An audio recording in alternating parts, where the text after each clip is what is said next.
Olá pessoal, sejam mais uma vez bem-vindos ao canal Entre Linhas, um canal que busca explorar os assuntos que estão nas entrelinhas da lição da Escola Sabatina. Se você gosta de estudar a lição de uma forma mais aprofundada, você está no lugar certo. Você está no canal onde nós vamos tentar pegar aqui a linha da lição, né, Ricardo? E nós vamos trazer aqui alguns assuntos bastante interessantes que estão relacionados com a linha da lição que nós chamamos de entrelinhas. Então, se você gostar dessa coisa, você está no lugar certo. Aqui está o Lúcio, o Alexandre e esse aqui é o Ricardo. Se você quiser fazer parte do grupo da família Entre Linhas, nós temos aqui o link, né? Nós temos dois grupos no WhatsApp, um grupo mais quente, né? Mas tem o grupo Família 2, que é só clicar no link, ele que está aqui atualmente. E também o material que nós estamos exibindo, né? Os slides e tudo mais, os mapas, nós estamos disponibilizando no Google Drive, ok? Está o link aqui também, se você quiser acessar esses slides, pode acessar, fique à vontade, compartilhá-lo com quem você desejar. E fica o apelo aí, né? Se você gostar do nosso conteúdo, se inscreva no canal, deixe seu like e também comente. Muitas pessoas têm comentado conosco, isso é muito importante, né? Para cada pessoa que produz, né, conteúdo no YouTube. Nós temos aqui, eu vou ficar aqui de lado para vocês verem. Temos o Fernando Souza, comentou, né? Comentário sempre top, parabéns, obrigado Fernando. Lilian Rodrigues, boa noite, aprendi muito como sempre. Ruth Alencar, sempre conosco, né, Ruth? Como faço para entrar no grupo 2? Já está lá. Já está lá, já foi adicionado. O Valmir Júnior, mais um belo vídeo, parabéns, família Entre Linhas.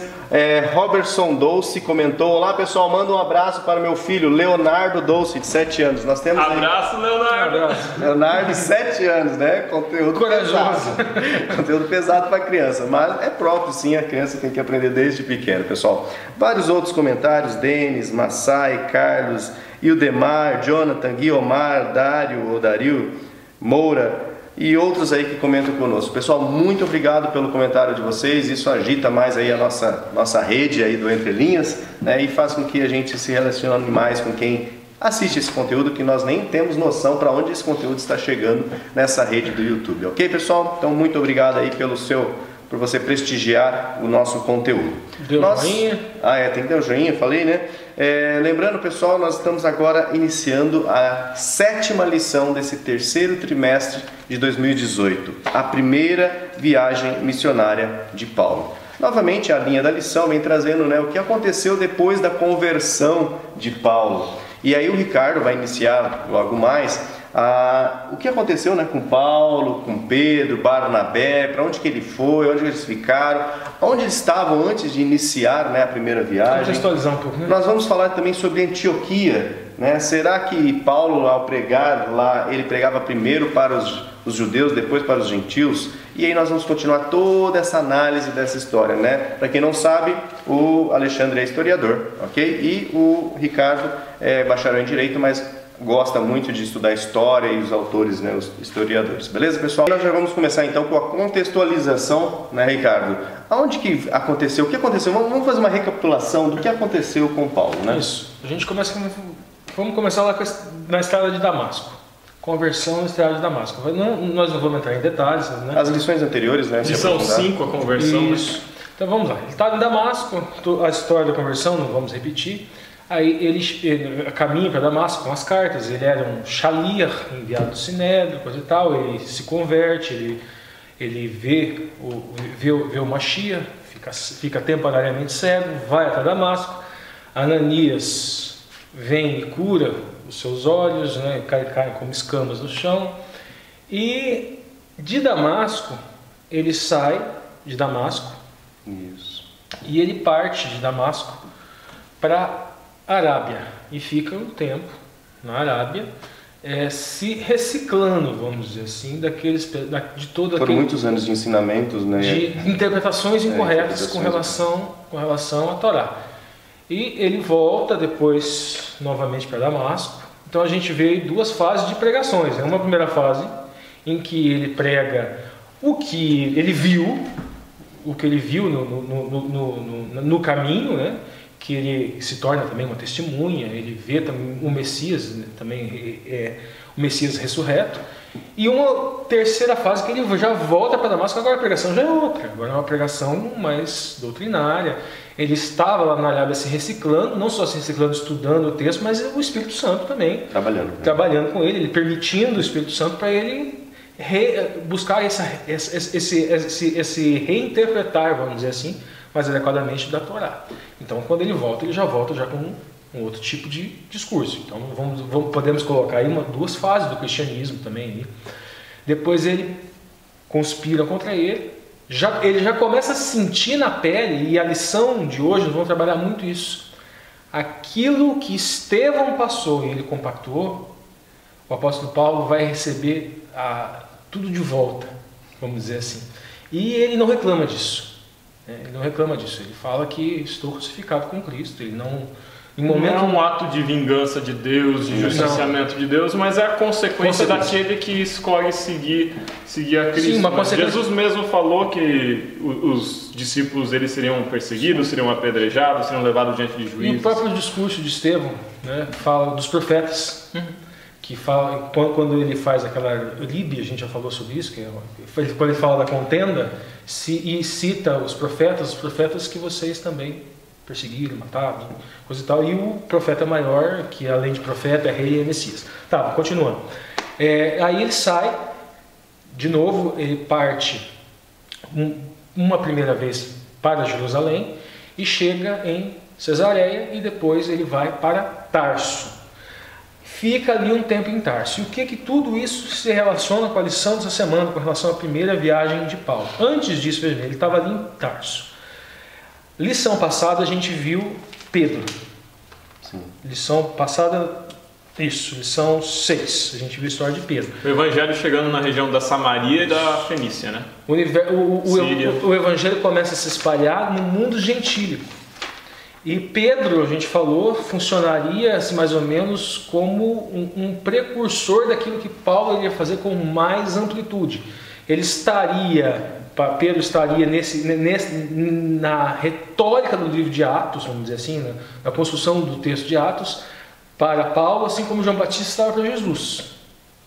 Então veja bem, aquilo que aconteceu do sonho, o véu se abrindo, e aquelas carnes imundas, ele fala, vai e come. Pedro entendeu perfeitamente que aquilo queria dizer que ele poderia se assentar à mesa dos judeus, que o evangelho poderia ser levado, que o judeu podia se sentar à mesa com o gentil, que o evangelho podia ser levado ao mundo gentílico, e esse evangelho efetivamente já começou a ser levado ao mundo gentílico antes de Paulo, antes da primeira viagem de Paulo. É importante até que comece por Pedro, porque Pedro era uma figura com muita legitimidade, né? Se de repente começasse com Paulo, não teria tanta força, porque Paulo não tinha uma aceitação tão franca entre esses primeiros cristãos quanto Pedro. Então, é bom que comece por Pedro.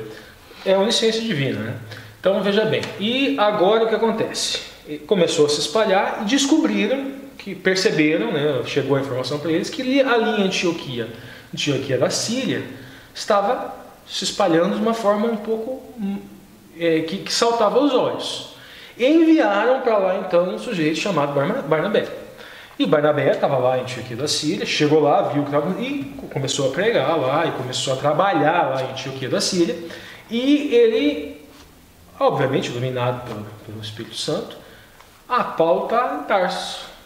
E aí ele, despido inclusive, né, de preconceitos, coisa e tal, vai até Tarso e traz Paulo para ajudá-lo em Antioquia da Síria. E os dois começam aí uma beleza de um ministério ali em Antioquia da Síria. Detalhe, é a primeira vez em que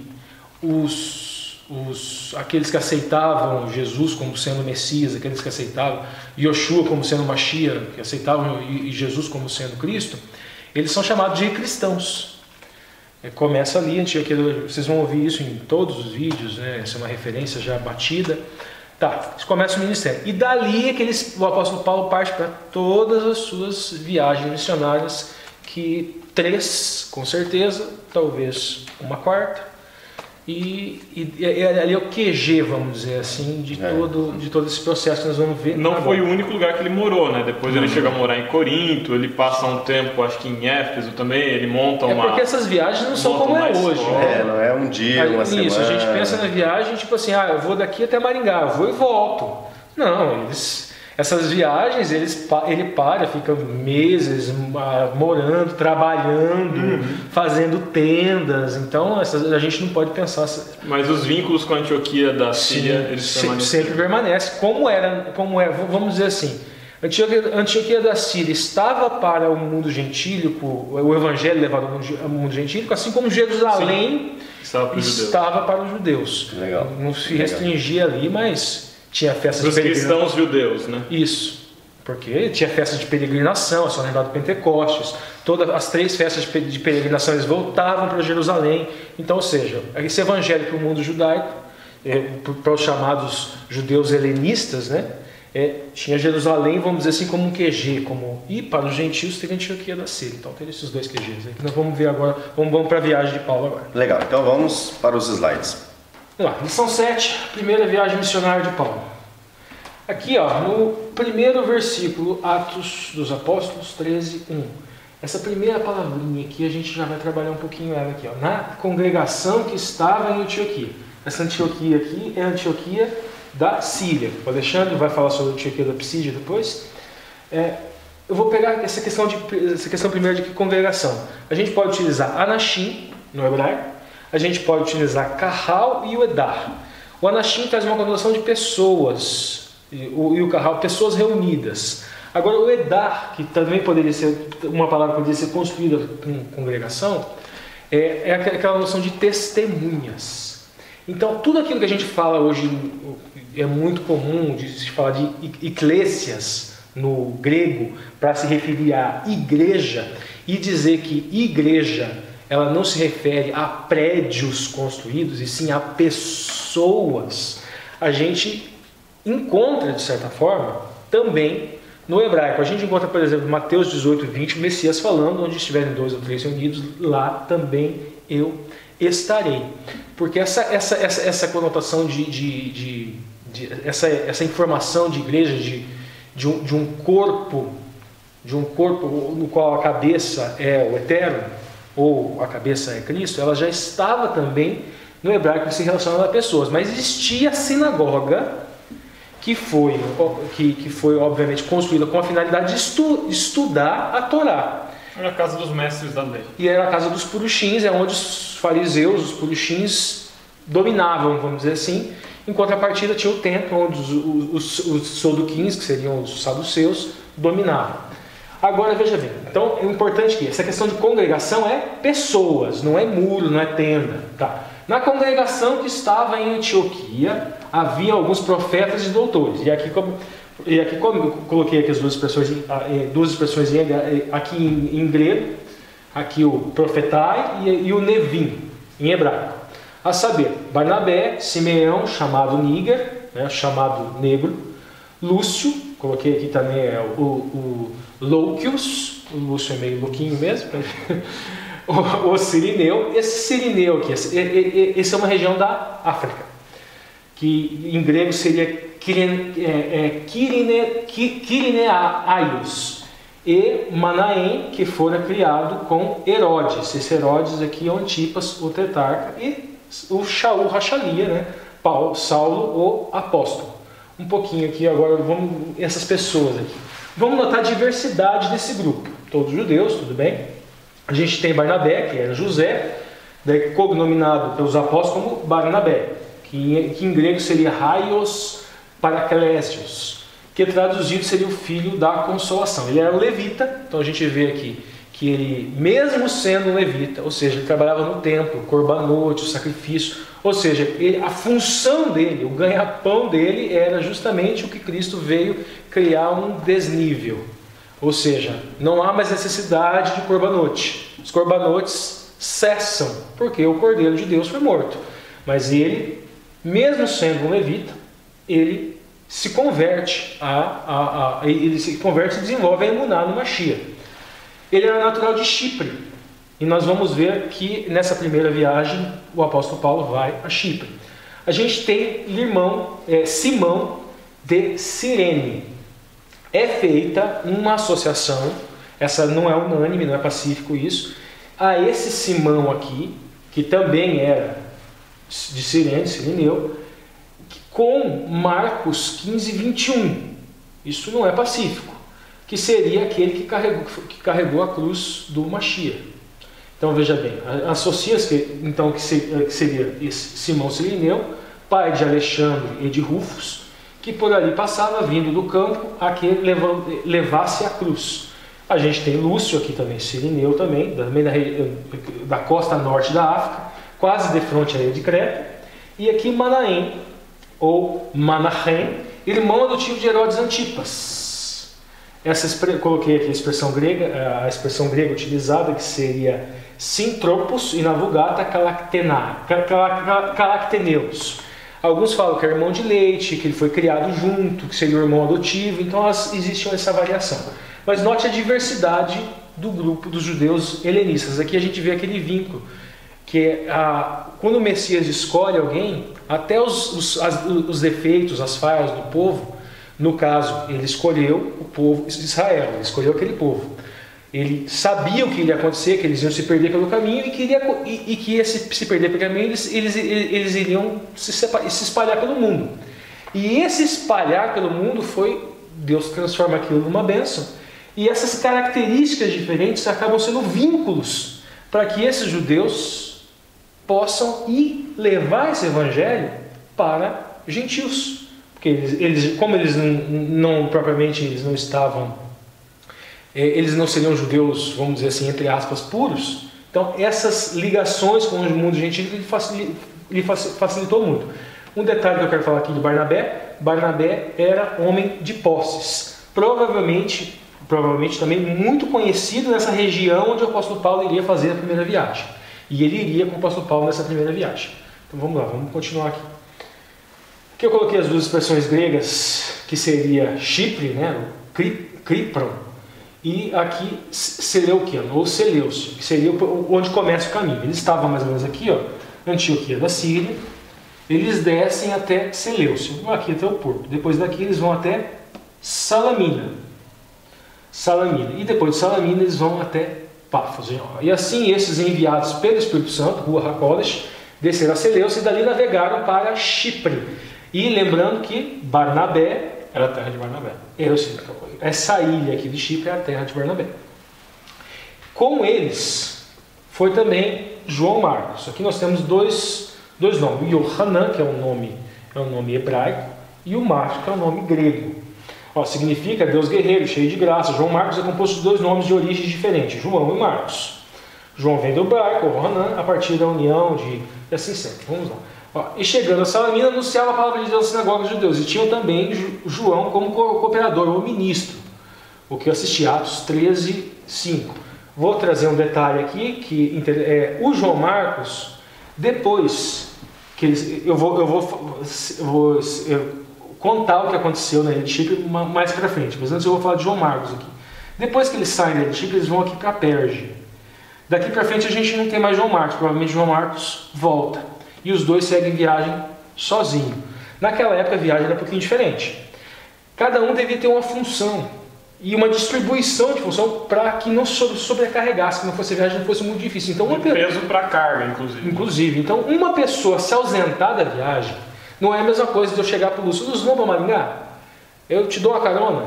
E daí o Lúcio pega e fala para mim assim, não vou, eu vou sozinho. Não é a mesma coisa. A pessoa que abandona a viagem naquela época deixa a viagem para aqueles que ficam muito mais penosa. Essa Perge era uma região lagadiça. Provavelmente, estudando o livro de Gálatas, o apóstolo Paulo tenha pego malária, aqui é alguma interpretação, e João Marcos também. Só que o apóstolo Paulo, como era um duro na queda, ele não, provavelmente, se a gente seguir essa hipótese, ele segue e João Marcos volta. E em muitos textos falam que foi difícil para ele perdoar esse tipo de coisa, mas ele acaba perdoando depois. João Marcos era parente de Barnabé. Vamos lá, agora vamos voltar aqui no tempo, vamos voltar e vamos ver o que aconteceu aqui em Chipre. Bom, então vamos para a história agora que aconteceu na ilha de Chipre. Saulo Elimas. Elimas, expressão grega, o encantador, o mestre, o mago, o mágico, alguma coisa nesse sentido. Agora vamos lá, Atos 13:6. E havendo atravessado a ilha de Pafos, ele estava em Salamina, atravessa toda a ilha, chega a Pafos, acharam um certo judeu, encantador, mágico, falso profeta, nome Bar Jesus ou Bar Yoshua. Interessante aqui. Ele havia um procônsul na ilha. Era comum. Os magos, a gente tem essa visão hoje de que ciência separada de religião, magia, coisa e tal, assim, não existia esse tipo de repartição assim naquela época. Então, não era questão assim, ele era supersticioso. Não, os magos, eles eram médicos, eles eram às vezes até arquitetos. Muito provavelmente esse Elimas ele poderia ser versado nos cultos de mistério babilônico, né? Sim. Que era uma tradição que tinha se espalhado entre os judeus, entre alguns judeus. E não havia essa divisão de pensamento. Existe um pensamento assim, existe um pensamento assado, existe um pensamento assado. E as profissões, então quando fala mago aqui, não é que ele era um bruxo. Não, é que ele tinha funções, essas funções que hoje nós chamamos de funções místicas, estavam misturadas com funções administrativas. Ele era um conselheiro, vamos dizer assim, conselheiro do procônsul. E o apóstolo Paulo chega lá e ele meio que fica oriçado, vai tirar a minha função. Nota, Barnabé era levita e aceitou o Messias. E agora aqui o rapazinho aqui, o Elimas ou o Bar Yoshua, ele não tem ele não se abre para o eterno da mesma maneira, né? Ele fica preocupado com a função dele perder a função dele quando o apóstolo Paulo chega ali. E o apóstolo Paulo chama ele de filho do diabo. Aí é muito comum, não, a gente tem que ter a coragem do apóstolo Paulo de chamar as pessoas de filho do diabo. Gente, isso aqui é um trocadilho, porque Bar era hebraico, Yoshua, então Bar Jesus, ou seja, filho de Jesus. E quando o apóstolo Paulo chama ele de filho do diabo, é justamente por causa disso, Bar Yoshua. Tipo, você está negando o Yoshua. Como que você pode ser filho de Jesus? Não, você é filho do diabo. Então, a gente tem que ter também um pouco de senso de oportunidade, contexto. Então, analisar o contexto aqui, vamos com calma, não vamos sair por aí chamando todo mundo de filho do diabo, não. Só porque pensa diferente da gente, né? Tá, e o que acontece? Vamos lá, veio Atos dos Apóstolos 13:8. Mas resistiu-lhes Elimas, o encantador, que assim se interpreta o seu nome, procurando apartar, e aqui um detalhe interessante, apartar da fé, e aqui pisteos, ou pistes no grego, né, a fé do procônsul. Pisteos, nesse caso, é conhecimento, né? Não é uma fé prática em todo aquele sentido. Então, mas aqui ó, é traduzido por fé. Esse pistes aqui foi geralmente traduzido por fé, e aqui embaixo, ó, foi traduzido por creu, episteusi, a mesma expressão que se refere lá em Tiago 2:18. Veja bem, então o procônsul, vendo o que havia acontecido, e o que aconteceu? O apóstolo Paulo disse que o Elimas, né, ou Bar Jesus, ele iria ficar cego. Ele ia ficar cego. E o procônsul viu e creu. A mesma expressão a gente encontra em Tiago 2:18, como fala, até os demônios creem. Não necessariamente que o procônsul tenha desenvolvido fé. Mas se converteu necessariamente. Exatamente. Esse ato miraculoso, ele só serviu para lhe dar convicção interna. No hebraico, inclusive teve uma ouvinte pediu para que eu explicasse o que seria emuná, que está lá em Abacuque.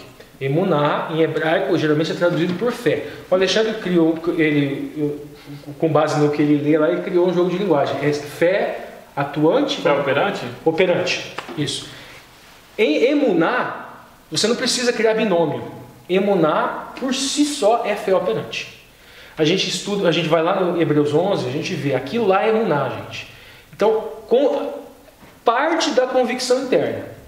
Ou seja, parte do crer. Só que não é só isso. É um crer que se exterioriza em ações. Isso é emuná. Emuná está atrelada com fidelidade, então ela traz uma conotação de que é algo que perdura. É algo que se prolonga no tempo. Ela traz uma conotação também de ato externo de uma convicção interna. A gente vê o livro de Hebreus, a gente vê que pela fé Abraão fez isso, pela fé Ciclano fez aquilo, pela fé e vai. Então, emuná é isso. Não uma categoria filosófica que talvez poderia ajudar a entender ou a confundir mais é a categoria de praxis, né? É a ideia de que a prática, ela transforma quem você é e você se faz por meio das suas obras e por meio das suas práticas. Então a emuná, ou essa fé nesse sentido, seria uma fé que constitui a pessoa por meio da ação. Então não é apenas um assentar racional, como foi o caso do procônsul aqui, que creu racionalmente, mas é um crer prático. E o último ponto aqui é, vamos notar aqui, a gente já faz um paralelo aqui com aquela história que a gente falou lá no início. O apóstolo Paulo no caminho de Damasco, ele fica cego.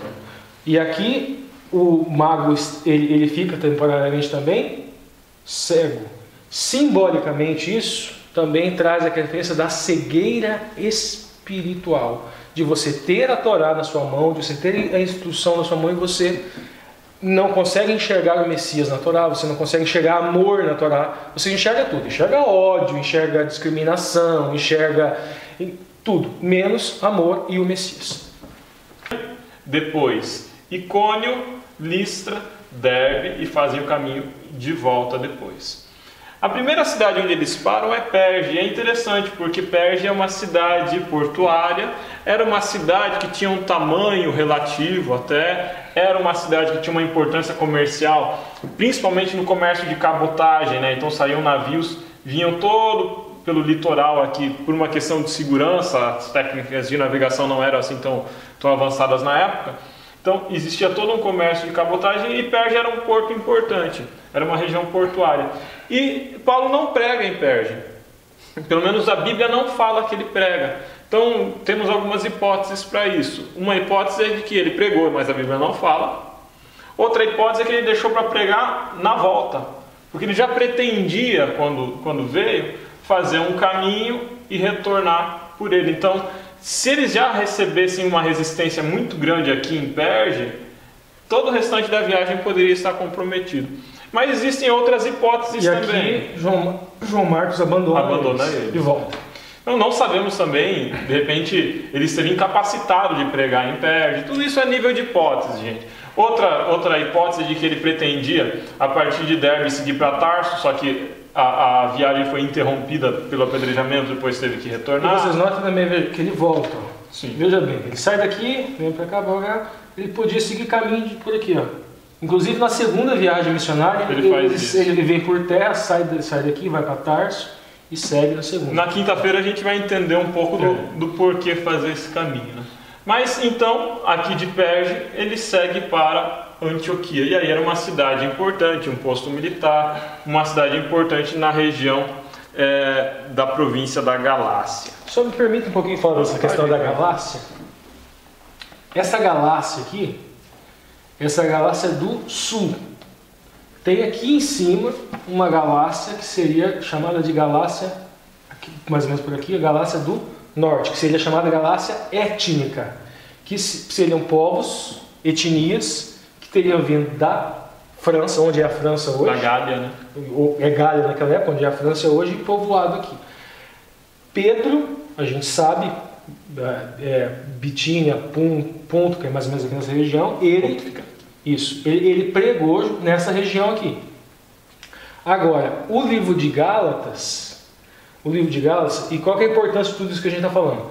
Porque no livro de Atos a gente não encontra conteúdo da pregação.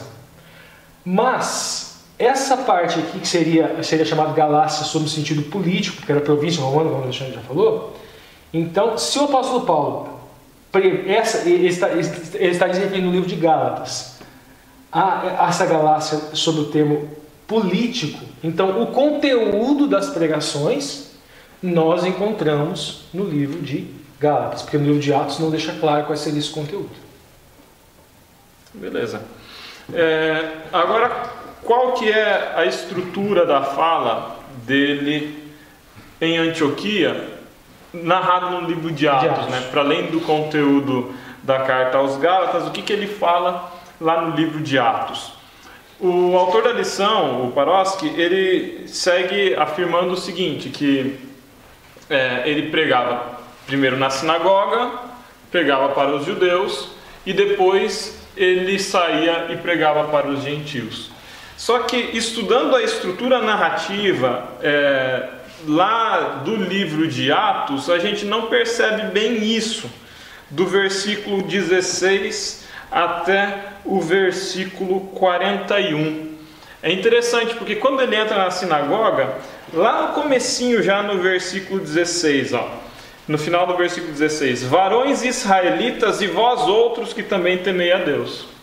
Então ele não está pregando apenas para varões israelitas nessa sinagoga, ele está pregando para um outro grupo também. Quem estava presente nessa sinagoga?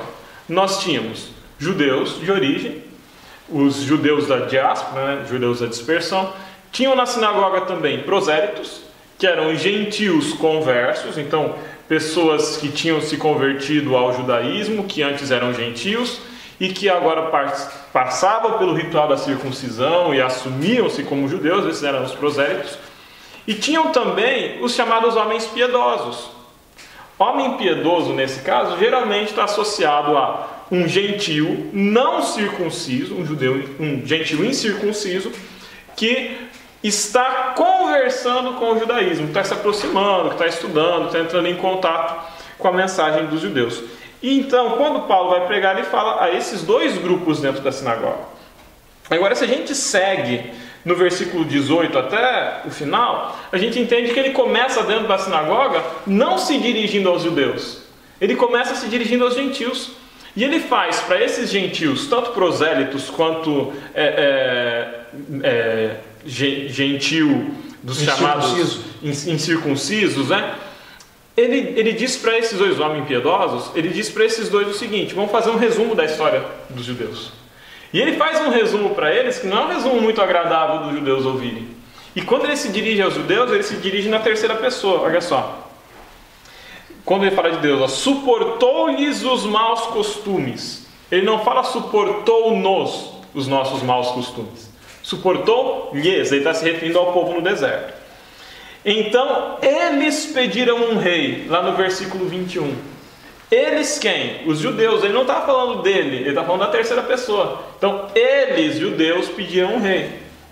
Ele segue.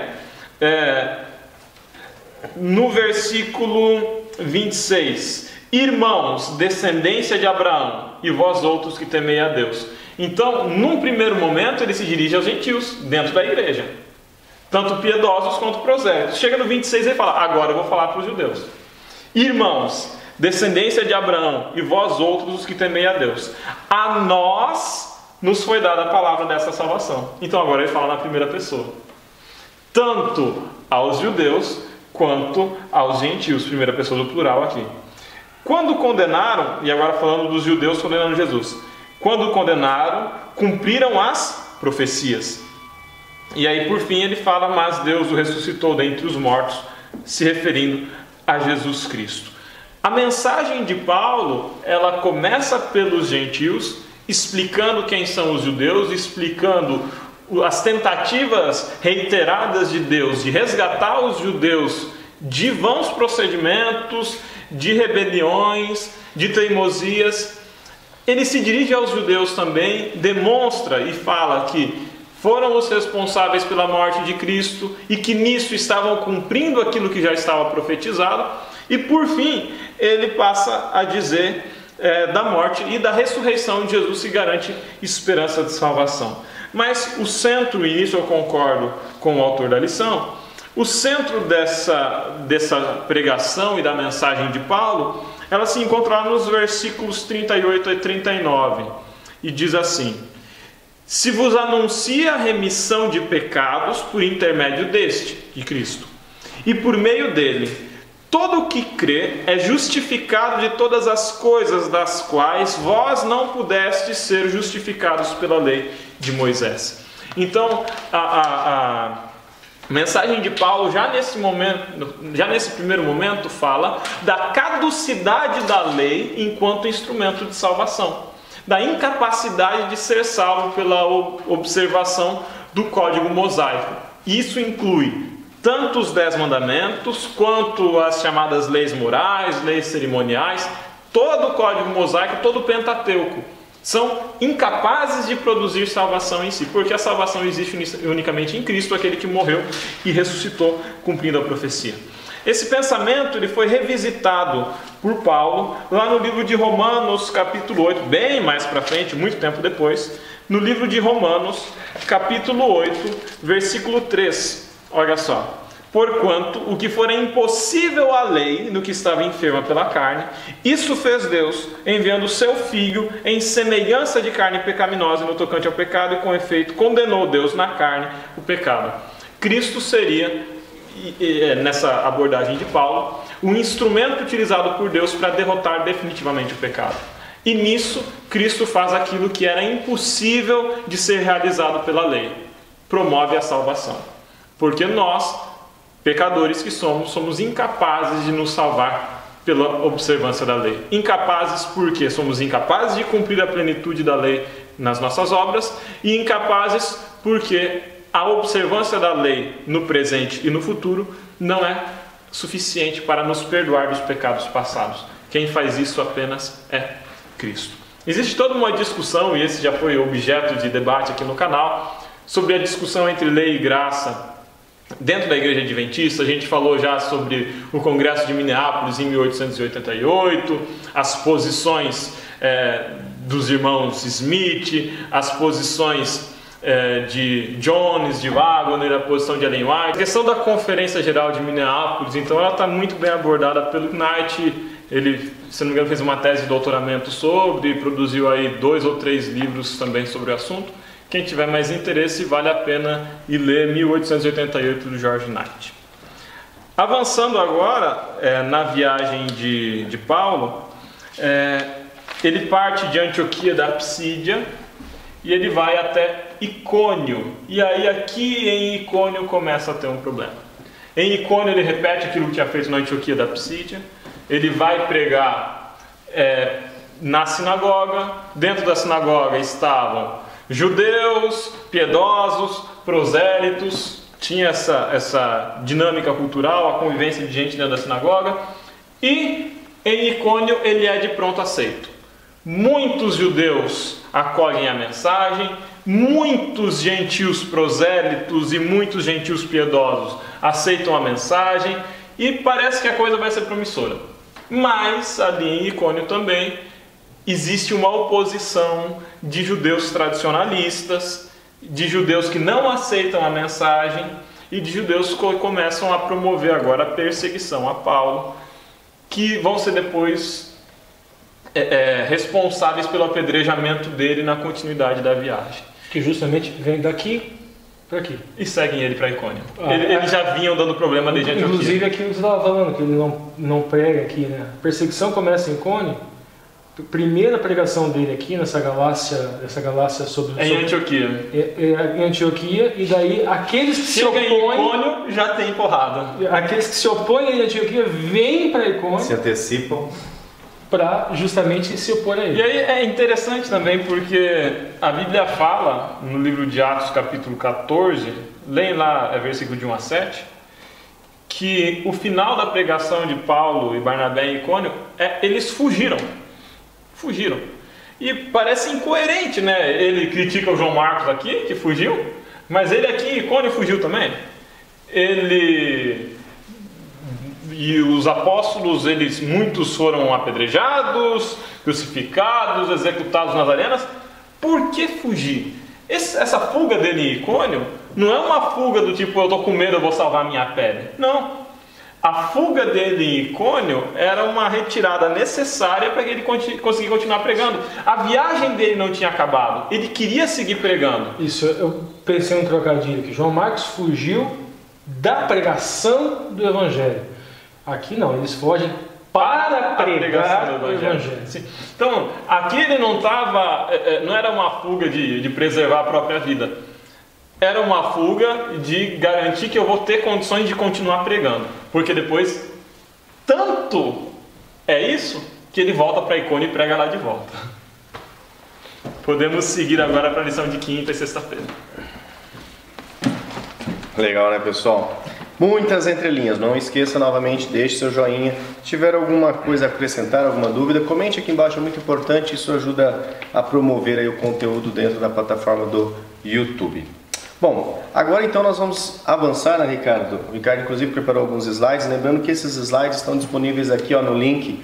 Nós criamos uma pasta no Google Drive, todos os materiais que o canal produz está aqui, ó, disponível para você acessar. E se você quiser fazer parte também do grupo do WhatsApp da Família Entre Linhas, também temos o link aqui para que você possa trocar todos os vídeos. Quando sai vídeo novo, né, a gente reposta. O Ricardo também tem colocado nesses grupos alguns materiais sobre hebraico, né, como você entender algumas letras, o beabá, né, do hebraico. Os pronomes. Exatamente. Então, se você gostar... Permite a explicação. Olha, incrível. Toda vez que eu coloco, parece que tem gente que sai. O grupo foi criado para isso, primeira coisa, e para trocar material. E eu uso uma técnica que existe, chamada técnica de lote, e outras técnicas de memorização nas dicas que eu vou passando. Vão aprendendo pelo alfabeto primeiro, umas palavras, dia da semana, os pronomes e outras coisas que foram sendo agregadas, e eu utilizo livros do judaísmo para fazer essas referências. Nem todos os livros do judaísmo são propriamente livros que eu... São inspirados. Exatamente, mas são referências judaicas. Então, assim, se alguém se assustar porque, por exemplo, associações, por exemplo, Aleph é uma associação, existe uma associação da mística judaica, da letra Aleph, com o peito, sistema Aleph, Beit, Gimel, Dalet, com partes do corpo. Eu estou passando isso, mas, gente, eu utilizo a técnica de memorização, não estou acreditando em mística judaica nenhuma. Então, esse pessoal que está se escandalizando aí, está escandalizando a todo. Beleza, então, pessoal. Vamos agora então aprender um pouco mais sobre Listra e Derbe, que fazem parte aí das paradas dessa primeira viagem que Paulo fez, ok? Vamos ficar com os slides. A questão aqui, agora a gente chega na Listra e Derbe. Aqui acontece uma coisa muito interessante. Vamos lá, a gente vai lá em Atos 14:6.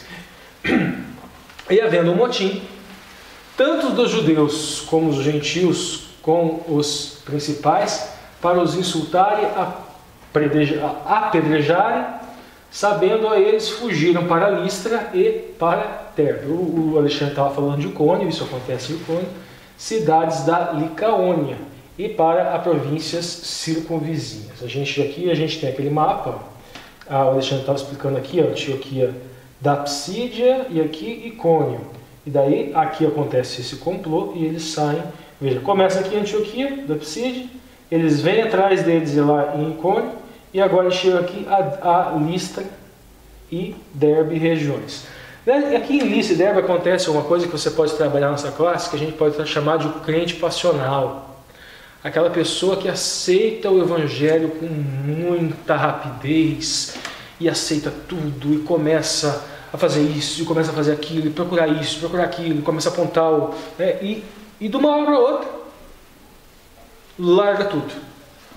É o exemplo típico dessa passionalidade, uma conversão passional, uma conversão frágil, uma conversão que, na verdade, podemos até dizer que não é uma conversão verdadeira. De certa forma é própria de uma comunidade que não tinha conhecimento da verdade, não tinha instrução na verdade, padecia de falta de conhecimento e estava muito disposto ao ímpeto, né? E creu a princípio, mas não desenvolveu fé operante, que você fala, né? Ou seja, veja bem, emuná, gente, no hebraico moderno, você pode trabalhar com convicção interna também, mas no hebraico bíblico é que não. No hebraico bíblico, emuná sempre é fé operante. Então, veja bem, o que acontece aqui? Primeiro ponto. Em Listra, primeiro ponto aqui, essa região aqui, é uma região onde existia o culto aos deuses gregos, muito similar ao que aconteceu aqui em Chipre, essa questão na questão do mago. Aqui havia inclusive em Chipre um templo para Afrodite. Então haviam cultos onde se praticavam atos libidinosos aqui nessa região, e aqui se adoravam também. O apóstolo Paulo entra nessa região e ele faz milagre. Faz um milagre e é um coxo. E confundem ele com os Zeus. Isso. E novamente nota um coxo.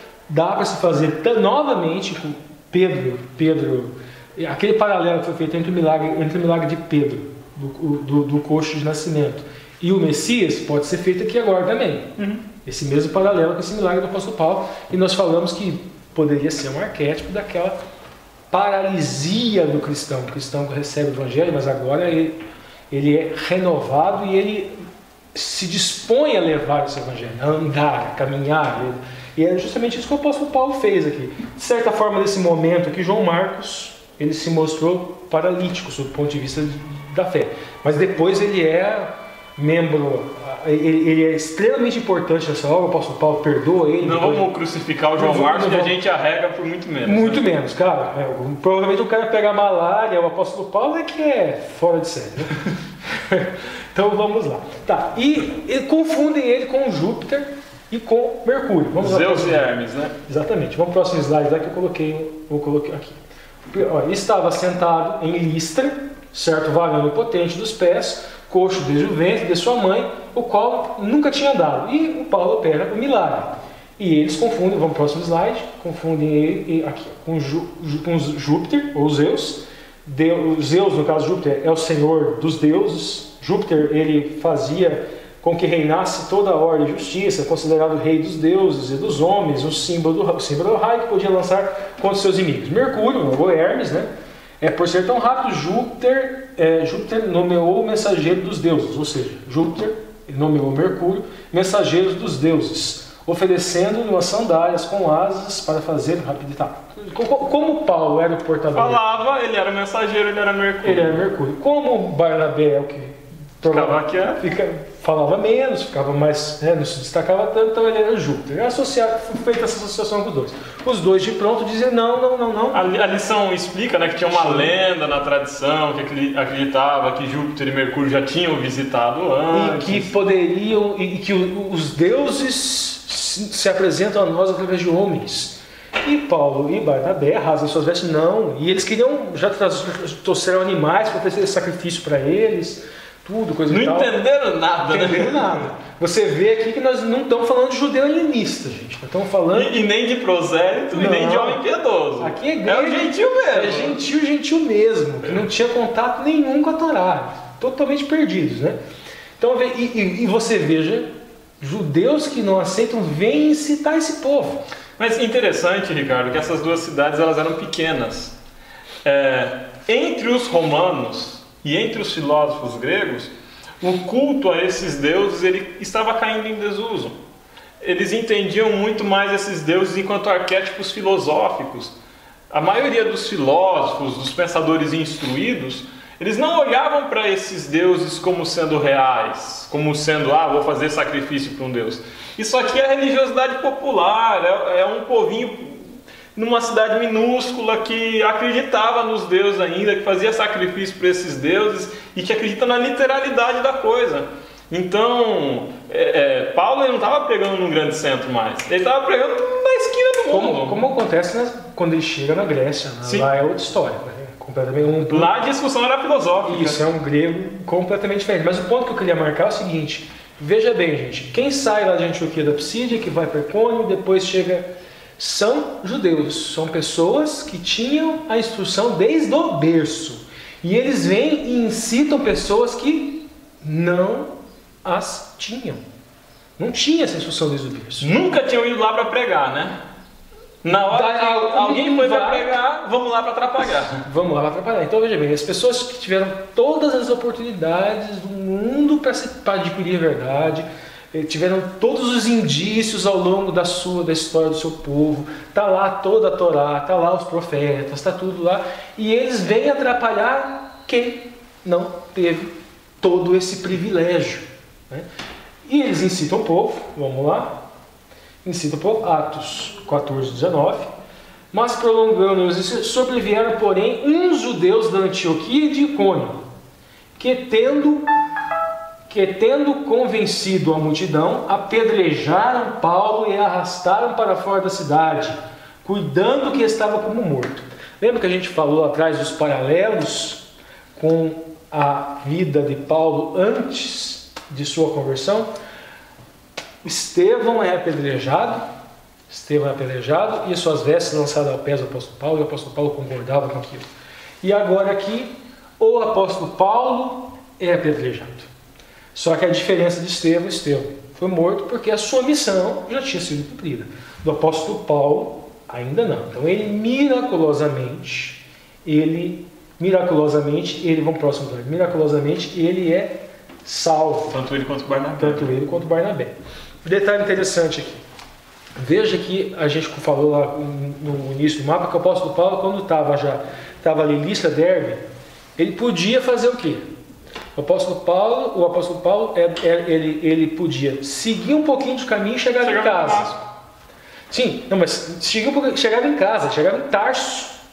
Seguir mais um pouquinho de caminho. Tarso, eu confundi Tarso, desculpa. Ele podia chegar em casa, Paulo de Tarso, ele chegava em casa. Estava apedrejado, estava machucado, estava cansado. Talvez com malária. Vou para casa lamber minhas feridas, vou para Tarso. Inclusive aquela questão da marca na carne, algumas pessoas que falam poderia ser um problema de vista relacionado pela malária ou pelo apedrejamento ou remorso, coisa e tal. Ou seja, estariam ligadas justamente a essa. Ou seja, o apóstolo ferida não faltava em Paulo, pra gente achar, né? Nessa primeira viagem, ferida não faltava. Ele podia pegar e ir para casa, gente. Pertinho ali. Não, o que ele faz? Volta. Ele volta. E agora ele já entendia que o trabalho dele estava feito, então ele não precisava mais fugir. Ele já tinha pregado onde ele tinha que pregar. E aí ele volta pregando nas cidades dos perseguidores. Ele chega em Derbe, né? Podia ir pertinho. Cara, olha, pertinho de casa. Não chega, Nossa Senhora. Não, ele volta de Derbe, ele volta para Listra. De Listra, ele volta para Icônio. De Icônio, ele volta para Antíoco da Psídia. De Antíoco da Psídia, ele volta para Perge. E daí... Prega no porto. Daí ele não passa em Chipre, vai direto para casa. Aí vai para Seleucia e depois volta para Antioquia da Síria. Uma coisa interessante com relação ao conteúdo. O apóstolo Paulo aqui a gente está vendo perseguição de judeus que não aceitaram o Messias. Ok. Só que houve perseguição também interna dos chamados judaizantes. Então, havia aqueles que vinham atentar e atiçar o povo com relação àquilo que o apóstolo Paulo pregava com relação ao Messias. Mas havia também aqueles que aceitavam o Messias, mas diferentemente do apóstolo Paulo, entendiam que antes de eles aceitarem o Messias, eles tinham que ser judeus. Eles tinham que passar pela toda a ritualística, eles tinham que ser circuncidados, eles tinham que passar pelo Tevla, que era o batismo também. Eles tinham que passar, não só por isso, mas eles tinham que passar, preencher os requisitos. Virar prosélito. Isso. Eles tinham que preencher todos os requisitos, a congregação tinha que vê-los como sendo dignos de se tornar um judeu através do proselitismo, e o apóstolo Paulo era totalmente contra isso. A gente falou do livro de Gálatas, e aqui a gente entra no ponto. O Alexandre citou o livro de Romanos. O que o apóstolo Paulo pregou aqui, que no livro de Atos, ele apenas dá uma visão... E que incomodou tanto os judeus. Os ditos judaizantes também. Além da emuná no Mashiach, que muitos não aceitavam, o ponto era legalismo. O ponto, quando a gente lê o livro de Gálatas, notadamente o livro de Romanos, a gente vê que a toada do apóstolo Paulo é: qual é o papel da lei?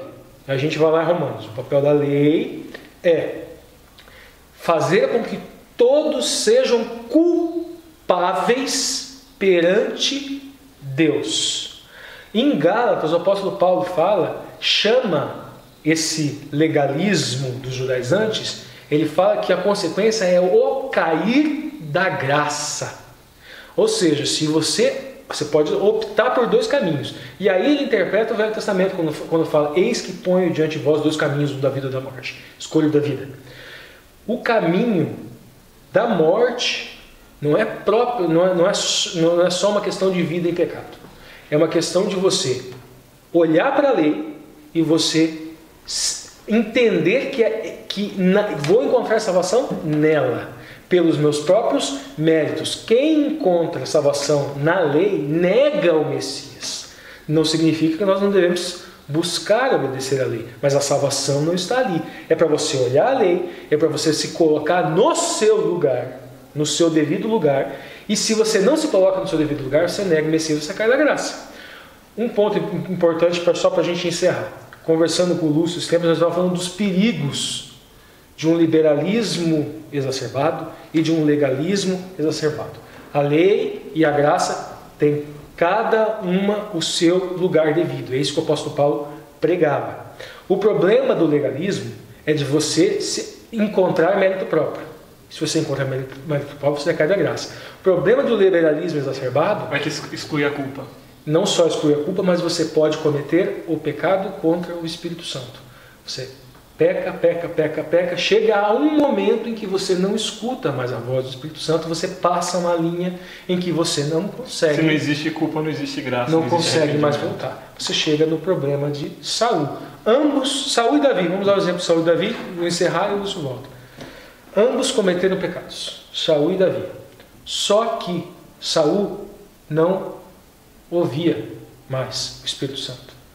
Ele não sentia mais arrependimento genuíno. A questão não é o pecado, a questão é o arrependimento genuíno.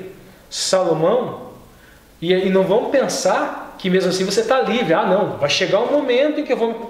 Salomão, no final da vida, estava levantando o altar para as abominações pagãs, final da vida. E comprometeu todo o seu pensamento com relação a... se envolveu com o paganismo em função de suas mulheres. Então, vamos tomar com calma, olhar com calma e com cuidado, talvez possa desenvolver isso na classe. Um último aspecto que eu acho interessante de quinta-feira ainda, Ricardo já falou, mas eu gostaria de pontuar ele e aí eu encerro também, é a importância do Ministério da Conservação. A gente viveu durante muito tempo, e é preciso tomar cuidado quando a gente faz essa crítica, o evangelismo de tenda.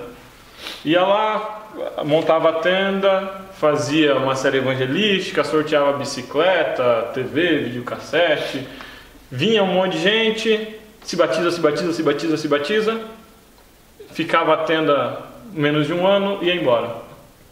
E depois de um tempo, a evasão de membros, o tanto de pessoas que saíam da igreja era muito grande, do mesmo jeito que entravam. É preciso que seja feita um serviço muito sólido de conservação dos irmãos recém-conversos. A volta de Paulo. A volta de Paulo. Paulo, quando volta, eles já tinham tido tempo de discutir um pouco, de maturar. Paulo volta fazendo o trabalho de conservação. E nas outras viagens que ele faz, ele passa por essas regiões de volta e depois manda carta, fazendo o trabalho de conservação. E depois manda carta fazendo o trabalho de conservação. O que ele faz nessa primeira volta? Em cada cidade que ele chega, ele elege presbíteros, que vão ser pessoas responsáveis por organizar e por manter aquela comunidade. Eu considero muito importante o Ministério da Conservação e, de certa forma, o Entre Linhas se propõe também participar do Ministério da Conservação ao pegar irmãos recém-conversos e oferecer para eles, produzir coletivamente com eles um aprofundamento nas Escrituras, um estudo sistemático da Bíblia. Comida mais sólida. Uma comida mais sólida, que é necessário para o nosso fortalecimento na fé. Também é preciso estabelecer laços com a comunidade, vínculos, fraternidade, tudo isso faz parte. Então o Ministério da Conservação, ele precisa ser olhado com muito carinho. Não basta batizar a gente, um monte de gente, dar banho num monte de gente. É preciso que seja feito um trabalho de contínuo crescimento espiritual, porque a vida, a jornada cristã, o processo de conversão, ele não se encerra no batismo. Ele começa no batismo, uma jornada que segue pela vida toda. Ok, né, pessoal? Então essas foram as entrelinhas dessa 7ª lição. Espero que vocês tenham gostado delas. Realmente foi bastante conteúdo, né, pessoal? Vai dar mais de 1 hora e pouco aí de vídeo. Mas com certeza valeu a pena. Para mim valeu a pena, para os meninos aqui também, com certeza na preparação, na discussão. Espero que você, né, nessa 1 hora e pouco que você dedicou da sua vida para assistir esse vídeo, também tenha valido a pena. Mas antes de encerrar o vídeo, não esqueça de deixar seu joinha. Se você não é inscrito no canal, se inscreva no canal. Se você achou muito relevante mesmo esse conteúdo, compartilhe esse conteúdo com outras pessoas para que, como o Alexandre falou na fala dele, né, que as pessoas venham a digerir alimento sólido, que é o que nós estamos tentando aqui produzir nessa exploração dessas entrelinhas. Ok, pessoal? Muito obrigado por você ter nos assistido até aqui, obrigado pelo seu comentário, obrigado pelo seu like, pela sua inscrição e obrigado também, com certeza, por muitos compartilhamentos que você tem feito. Obrigado pela família Entre Linhas que está aí sempre incentivando os irmãos a dar like e distribuindo aí o nosso conteúdo. Valeu, pessoal, do coração. Que Deus abençoe a vida de cada um aí que participa desse ministério. E nos vemos então na próxima lição, o Concílio de Jerusalém. E com certeza essa lição vai estar cheia de entrelinhas, ok? Não perca a 8ª lição então. Nos vemos, até lá.